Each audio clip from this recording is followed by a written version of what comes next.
নাসিরুদ্দিন পাটোয়ারি যেটা বললেন, আমরা দেখেছি যে কৃষ্ণনগরের সভাসদে একজন ভার ছিলেন, গোপাল ভাঁড়।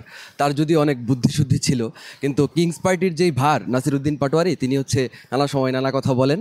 তার বুদ্ধিশুদ্ধি নিয়ে আসলে অনেক সংশয় থাকে। তিনি বলছেন যে হচ্ছে ফেব্রুয়ারিতে কোনোভাবেই নির্বাচন হতে পারবে না।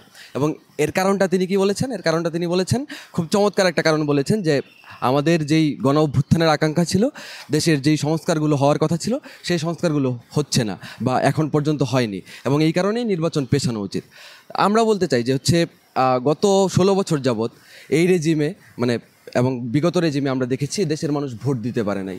আমাদের গণ অভ্যুত্থানের সবার আগে চাওয়া পাওয়া ছিল হচ্ছে একটা গণতান্ত্রিক সহাবস্থান ফিরে পাওয়া, একটা গণতান্ত্রিক পরিবেশ নিশ্চিত হওয়া, মানুষজনের যেই ভোট এবং জবানের স্বাধীনতা সেটা ফিরে পাওয়া।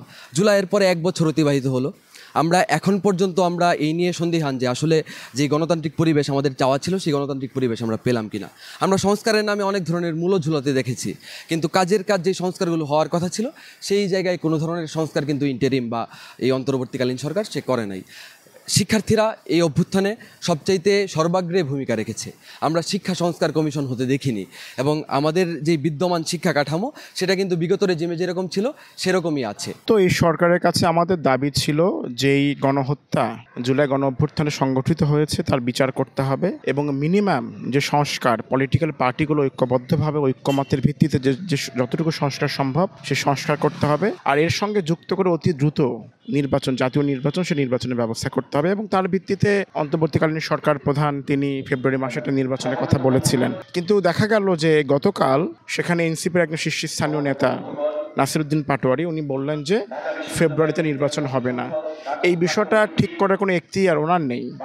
বিগত সময় আমরা দেখেছি যে আওয়ামী লীগ সরকার নির্বাচনের নামে প্রহসন করেছে, জনগণের যে ভোটাধিকার সেখান থেকে জনগণকে বঞ্চিত করেছে। ফলে নতুন করে যদি এই চেষ্টাটা হতে থাকে, বাংলাদেশের জনগণ নির্বাচন চায়, বাংলাদেশের জনগণই ঠিক করবে যে সামনের নির্বাচনের মধ্য দিয়ে কাকে তারা দেখতে চায়, এবং সরকার সেটা ঘোষণা করেছে।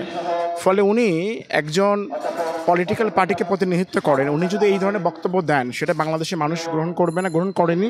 আর সংস্কারের ব্যাপারে আপনারা এখনো জানেন জুলাই সনদ কিন্তু এখন ঐক্যমত হয় নাই। আমরা যদিও ছাড় দিয়েছি, আমাদের আহ্বায়ক নাহিদ ইসলাম কিন্তু বলেছে জুলাই ঘোষণাপত্রের ব্যাপারে অনেকগুলো বিষয় ছাড় দেওয়া হয়েছে, কিন্তু জুলাই সনদের ব্যাপারে কোনো ছাড় নয়।